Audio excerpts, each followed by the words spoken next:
여러분 안녕하십니까? 정치내비게이션 아나운서 정승조입니다. 부산 일대에 시간당 최고 130mm의 비가 쏟아지는 바람에 부산 기장군에 있는 고리원전 2호기의 가동이 중단됐죠. 국내에서 폭우로 원전 가동이 멈춘 것은 이번이 처음인데요. 한국수력원자력 쪽 설명으로는 바닷물을 끌어들이는 펌프와 제어장치가 있는 건물에 빗물이 많이 유입됨에 따라서 고리 2호기의 설비 안전을 위해서 수동으로 정지했다고 합니다. 안전을 위해 선제적으로 대응했다는 건데요. 그러나 이번 사고는 어물쩍 넘길 일은 아니지 싶습니다. 고리 2호기는 올해로 운영 32년째를 맞은 대표적인 노후 원전이고요. 설계 수명이 끝나고 연장 운영하면서도 방호방제 대책이 허술하다는 지적을 여러 차례 받았습니다. 정확한 원인 분석과 철저한 대비 필요해 보입니다. 정치 내비게이션 수요일 순서 시작하죠. 국민 라디오 지지하는 4가지 방법 아시나요? 다운로드하기, 별점 주기, 댓글 달기, 구독하기. 국민 라디오를 보다 많은 이들에게 전할 수 있는 가장 손쉬운 방법. 다운로드하기, 별점 주기, 댓글 달기, 구독하기. 잊지 마세요. 다운로드하기, 별점 주기, 댓글 달기, 구독하기.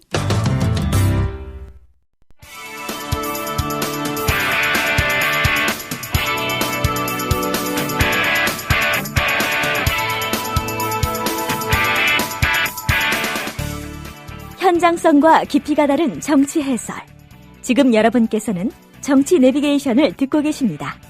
진행의 정승조 아나운서입니다.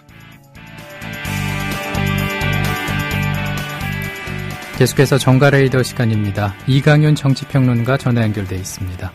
안녕하십니까? 안녕하세요. 예. 세월호 특별법 관련해서 3자 협의체 논의가 이제 진행 중인 상황인데 여야 여전히 강경 대치 중이죠. 그렇죠.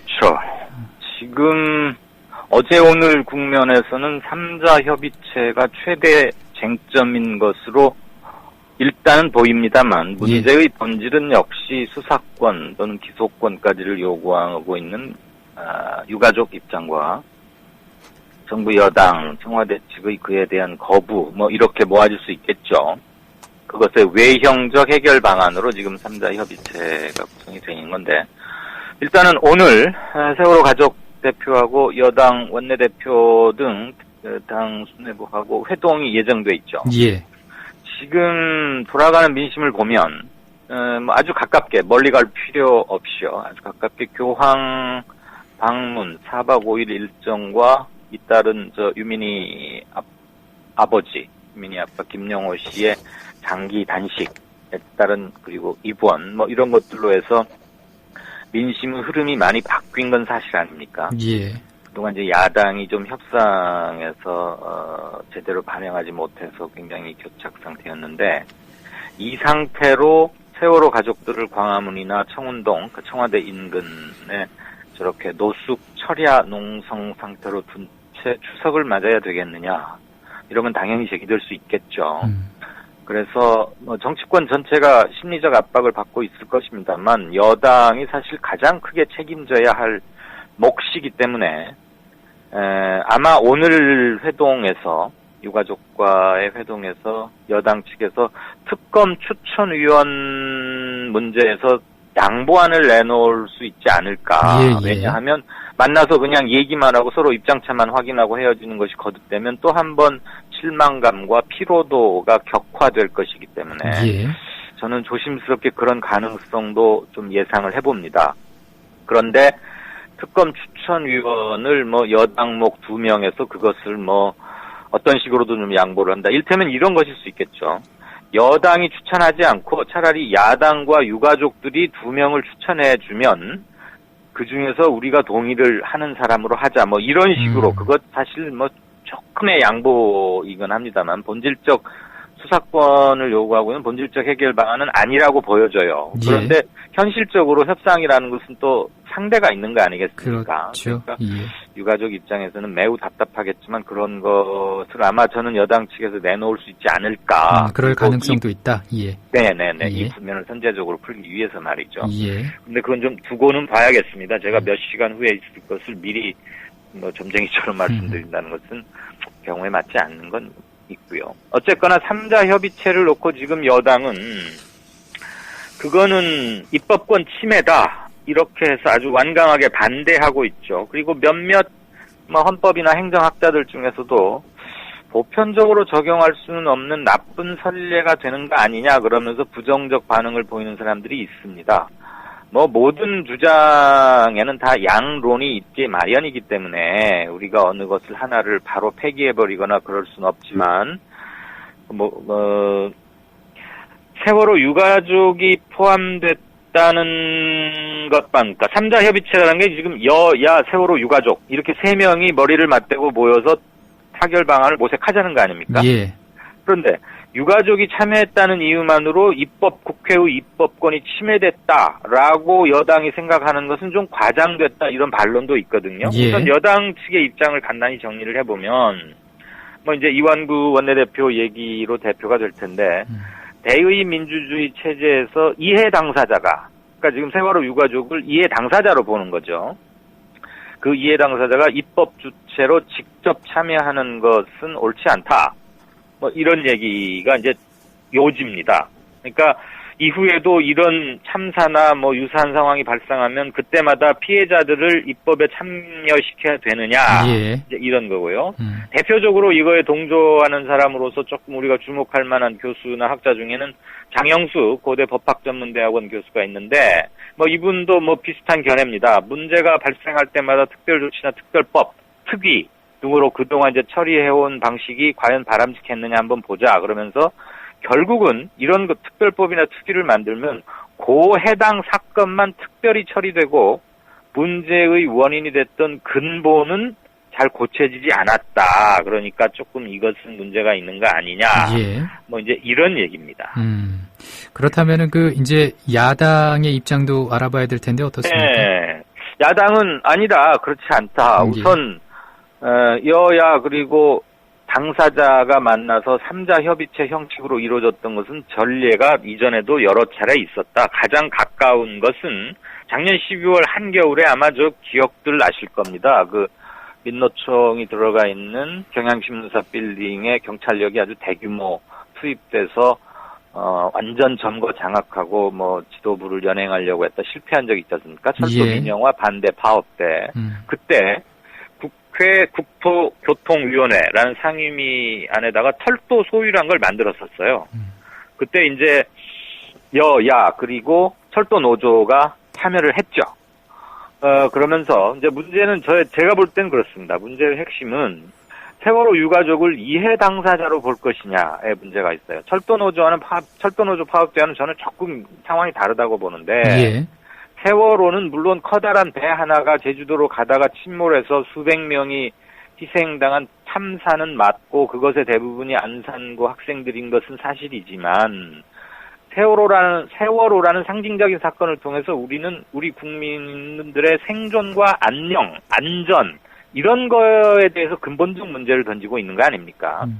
그러니까 유가족들은 어떻게 보면 생존과 안녕의 위협을 받고 있는 국민 전체를 대표하는 하나의 상징적인 파트라고 볼 수도 있다는 거죠. 예. 그렇기 때문에 저는 여당의 입장이 충분히 정합성을 지니기는 좀 그리고 그다음에 법리적으로도 꼭 여당이 맞다고는 전혀 생각지 않습니다. 그리고 야당 주장처럼 철도노조 때도 3자가 실질적으로 그때 협의를 했었거든요. 물론 이제 우리가 3자 협의 그러면은 마치 북핵 6자 회담을 얘기하는 것처럼 삼각형 테이블에 여야 가족 이렇게 세 사람이 모여서 법리를 놓고 얘기를 하다가 갑론을박 끝에 합의에 도달해서 각자 사인을 하고 날인하는 요것을 생각하는데 그게 아니고 유가족들은 옵저버 형식으로 참여하면서 중요한 고비 때마다 의견을 제시하고 그 의견을 가지고 여야가 협의를 해나가는 모양새면은 저는 국회에게 입법권을 주면서도 실질적으로는 3자 협의의 기능이 되는 것이라고 보여지거든요. 예. 지금 청취자분들께서 많이 답답해하실 대목 중에 하나가 여야가 그동안 2번 합의를 했는데 2번 다 지금 제대로 지켜지지 않고 국민들이나 유가족들의 요구에 충족하지 못하고 있기 때문에 계속 공전하고 있는 거 아닙니까? 그렇죠. 결국은 여야가 합의를 해놓고 나중에 유가족에게 가서 뜻을 물으니까 안 되고 해서 지금 이렇게 공전 상태인 거지 않습니까?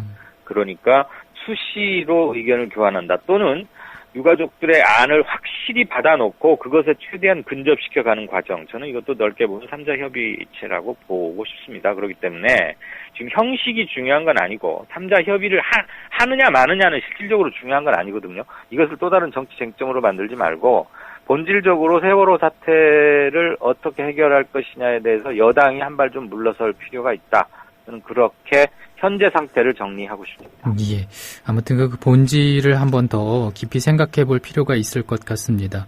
근데 이렇게 강경대치 상황에서 이제 전국 교착 상태가 장기화되는 거 아니냐 그런 우려의 목소리도 나오고 있는데 이 평론가께서는 최대 원인은 뭐라고 보십니까? 우선 꼽으라고 보면 정부 여당 그 집권 세력이라고 한마디로 응축할 수 있겠죠. 왜냐하면 국정 담임 세력이란 게 뭐겠습니까? 국민들의 표를 많이 받아서 5년간 전국을 운영할 권리를 위임받은 거 아니겠습니까? 예. 그럼 그 과정에서 발생한 모든 문제는 일단은 국정 담임 세력이 주체적으로 해결해야 할 의무를 갖는 것이죠. 그게 정권 획득자의 의무이자 책임이고 또 권리이기도 한 것입니다. 그런데 이게 터지고 나니까 넉 달, 5달 전으로 돌아가면 대통령부터 시작해서 온 국민이 다 비통해하고 이래서는 안 되겠다, 대한민국 뜯어고치자고 했는데 서너 달 논의가 지나고 나니까 마치 여와 야 사이의 공방으로 변질돼 버린 거 아닙니까? 이건 지금 여당이 무슨 수성을 해야 하는 그런 정치 공세, 정치적 문제가 아니거든요, 실질적으로는. 예. 그런데 진영 논리로 바뀌면서 이렇게 돼버린 거예요. 이거 자체가 일단 잘못된 거고요. 예. 그 과정에서는 여당의 정치력이 부재 없었다. 그다음에 청와대가 결과적으로는 나 몰라라 하고 있는 점, 여기에 지금 최대 원인으로 꼽고 싶고요. 야당으로서는 좀 더 이것을 적극적으로, 특히 피해자 입장에서 야당의 역할이나 존재 이유가 또 그런 거 아니겠습니까? 그들을 대변해야 하니까. 그런데 제대로 해오지 못했기 때문에 부글부글 끓던 불만이 드디어 이제 폭발을 하는 것이고, 그러니까 야당으로서는 이제 급기야 엊그제 며칠 전부터는 뭐 원내외 병행 투쟁에 나서겠다, 국회 일정 보이콧한다, 이렇게 이제 극한 대치처럼 나갔는데 만시지탄이라고 할까요? 몸에 좋은 보약이 아니고 무슨 치료약을 먹는데 너무 늦게 다려 먹어서 예. 그 약 효과를 누리기에는 너무 늦었고, 원래 또 그 비상약이라고 하는 게 안 좋을 수도 있는 그런 걸 갖고 있다는 거 아닙니까? 옛날 한방으로 비유를 하자면. 그러니까 일찍 했더라면 훨씬 효과가 있었을 텐데 뒤늦게 하다 보니까 요란스럽기만 하고 약효는 별로 못 보는, 그래서 한마디로 줄이자면 만시지탄이다. 그런데 전국 교착 장기화의 근본적 원인은 물론 뭐 야당의 협상력 또는 투쟁력 부족을 지탄하는 목소리도 있지만 저는 근본적으로는 집권 여당 측이 훨씬 크다. 그리고 야당이 그거에 효과적으로 대응하지 못해왔다. 이렇게 정리를 하고 싶습니다. 예. 골든타임이라는 얘기를 그동안 쭉 많이 해왔었는데. 그렇습니다. 그 표현이 딱 좋네요. 골든타임을 놓쳤죠. 세월호 구조 때도 놓쳤고 이걸 수습하는 과정에서도 놓친 것이죠. 예. 아무튼 그래서 이렇게. 지금 봄에, 죄송합니다. 예. 봄에 시작된 게 지금 초가을 문턱에 왔는데 며칠 있으면 추석인데 아직도 전혀 탈출구를 현재는 못 찾고 있는 상태 아닙니까? 예, 그러니까 그렇죠. 너무나 비참한 현실이죠. 계절이 2번 바뀌는 동안 된 게 하나도 없으니까요. 결국에는 이제는 해법을 찾아야 됩니다. 그 세월호 출구를 찾아야 되는데 어떻게 보십니까? 저는 사실 그 기소권 문제는 그렇게까지 집착할 집착할 단계는 아닌 게 아닌가 싶고요. 예. 수사권 부분하고 3자 협의체, 이것을 여야 또는 세월호 가족이 포함된 범야권과 여권 사이에 수사권과 3자 협의체에 대해서 좀 서로 극적인 양보가 좀 필요하다, 이런 생각을 하고요. 일단 이렇습니다. 수사권이나 기소권을 사실 진상규명위원회에 주더라도 그게 뭐 사법 체계를 흔드는 건 결코 아닙니다. 그것은 뭐 제가 민변이라는 특정 법률가 집단만의 의견을 반영하자는 것이 아니고요. 이미 법으로 완성이 되어서 실행 중인 상설특검법을 준용하는 것이기 때문에 상설특검법이 기존의 사법체계를 반하면서 입법이 된 건 아니지 않습니까? 예. 만약에 그렇다면 헌재의 위헌소송이나 이런 게 가 있겠죠. 그런데 이미 시작이 됐단 말이죠. 아직 실시는 된 적은 없지만 법은 발효가 되고 있으니까. 그 상설특검이라는 게 수사를 한다는 거거든요. 그 사람에게 그 검사의 지위를 부여해서 수사를 하게 하고, 조사가 아닌 수사를 하게 하고, 그 사람으로 하여금 기소까지 하게 하는 거니까, 저는 그 특검 정신을 받아들이면 기소권은 줄 수 없다. 이것은 굉장히 생떼처럼 보여요. 예. 여당이 그렇게 주장하는 건. 왜냐하면 특검이라는 제도 자체가 이미 기존의 검사들, 우리가 생각하는 검찰청, 대검, 각 지방검찰청 있지 않습니까? 이른바 검사들. 그 검사들이 갖고 있던 기소 독점주의를 깬 거거든요. 이미 기소 독점주의는 깨진 거예요. 그러니까 저는 사법 체계를 흔든다는 것 자체가 사실을 호도하는 것이라고 봅니다. 예.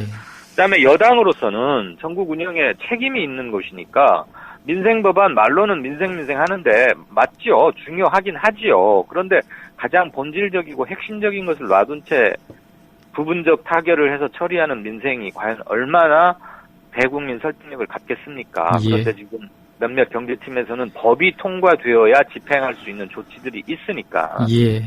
그걸 위해서는 여당이 수사권에 대해서 전폭적인 양보를 하고 그 대신 대국민 사과와 호소를 통해서 민생 법안을 통과시키고 그리고 가족들에게도 동의를 구해서 그리고 가족들께서도 기소권은 사실 뭐 검사 지위를 부여받은 사람으로 하여금 기소하게 하면 되는 것이니까 확실한 수사를 할 수 있는 구조를 갖추면 되는 것 아니겠느냐. 그 확실한 수사를 할 수 있는 구조. 그러니까 구조. 우리가 지금 세 글자에 너무 집착하면은 자꾸만 원점을 뱅뱅 돌게 되는 그런 상태에 지금 빠져 있기 때문에 말이죠. 그렇게 했으면 좋겠습니다. 예. 그리고 이분 얘기를 안 할 수가 없습니다. 이제 네. 계속 단식 중이시죠. 유민 아빠 김영호 씨. 근데 김영호 씨에 대한 흑색 선전이 이제 도를 넘은 상황이잖아요. 네. 아, 어떻게 보셨습니까? 제가 김영호 씨에게 가해지는 흑색선전을 다시 구구절절히 옮길 필요는 없을 만큼 많이 알려져 있고 분노를 사고 있는 상황이고요. 이것은 야만적인 테러라고 생각합니다. 이거를 어느 쪽에서 그런 정보를 흘려가지고 어느 세력을 이용해서 이걸 퍼뜨리고 있는지 사실 이런 것도 저는 정말 이런 것도 수사가 필요하다고 보는데 아직 안 이루어지고 있죠. 그렇지만 그동안 세월호 가족들에 대해서 온갖 유언비어나 모욕적인 시체 장사를 한다거나 예를 들자면 그런 것들에 대해서는 대한변협 차원에서도 사례를 모으고 해서 고소고발 명예훼손이나 모독, 사자 모독 이런 거 다 하고 있는데 이제 그거에 결정적 완전히 폭발시킨 게 김영호 씨에 대한 조직적이고 뭔가 그 계획에 입각해서 정보가 수집되고 유포된 게 아니냐 하는 거죠. 이혼 얘기부터 전라도 출신이라거나 등등 많지 않습니까? 예. 심지어 국궁 이러고 하는데 이거는 인간이 인간에게 가할 수 있는 악의 최대치가 아닌가 싶고요.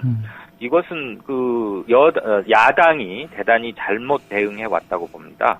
이것은 즉각적이고도 초고강도의 수사 및 처벌을 당연히 요구했어야 되는 것이고, 우리 이런 거 무슨 일 생기면 사이버 수사든지 뭔지 막 해서 잡아내지 않습니까? 예. 다른 때는 부지런히 하면. 근데 이건 마치 지금 진영 논리로 또 치환시켜가지고 보수 진영과 진보 진영의 대립처럼 몰고 가는데, 한 인간에 대한 사생활은 보수건 진보건 누구도 침해할 수 없는 것이고요. 그거야말로 천부 인권이 아니겠습니까? 그러니까 이것은 세월호 해법과는 별개의 문제로라도 저는 이건 인격 살인 행위고, 이거는 당장 엄벌을 해야 되고, 뒤늦게 지금 야당에서는 신고 센터를 만드느니 하는데 굳이 그럴 거 없고요. 대한변협 그리고 민변에서 창구가 이미 개설이 돼 있습니다. 네. 그런 채널을 통해서 함께 하면은 충분히 된다고 봅니다. 기구가 없어서 못했던 게 아니라고 봅니다. 예, 법적 대응에 나선다고 하는데 또 한번 결과를 지켜봐야 되겠습니다. 네. 자, 세월호 유가족들 청와대 인근에서 6일째 노숙 농성 중인데 기자회견에서 무슨 얘기가 나왔습니까? 네, 어제 적인데 사실 참 이분들 이제 마지막 배수진을 찾다고 봐야 되는 거겠죠. 예. 몇 대째 있지만 청와대에서는 계속 묵묵부답이고 우리가 누가 집 앞에 찾아오면은 나가보는 게 당연한 이 개인들 간에도 예의이자 기본 아니겠습니까? 예. 그런데 국민이 행정부의 수반인 대통령을 만나겠다고 가 있으면 대통령이거나 정부하면 대통령을 가장 핵심적으로 모시는 사람이 나와보는 건 그건 너무 당연한 상식이잖아요. 예. 말씀 중에 죄송한데 시간이 네네. 얼마 없습니다. 아, 그렇습니까? 예. 그래서 이제 뭐 가족들 얘기는 반드시 대통령을 일단 만나야겠다. 그리고 연일 광화문을 채우고 있는 사람들, 그다음에 경찰 때문에 청와대 근처까지 오고 싶어도 못 오는 사람들, 그리고 현재 합류해 있는 사람들, 뭐 사제단이나 수녀님들, 그리고 동료단식 하는 사람들, 이분들의 뜻이 어디 있겠느냐? 그러니까 우리는 우리의 원칙적 입장이 관철될 때까지는 500일이라도 투쟁을 강조한다라고 이제 다시 한번 결연했고요. 그 김영호 씨에 대한 비난에서도 사과와 확실한 배후 조사 이런 것들 다시 한번 촉구를 했습니다. 예. 오늘 말씀 고맙습니다. 고맙습니다.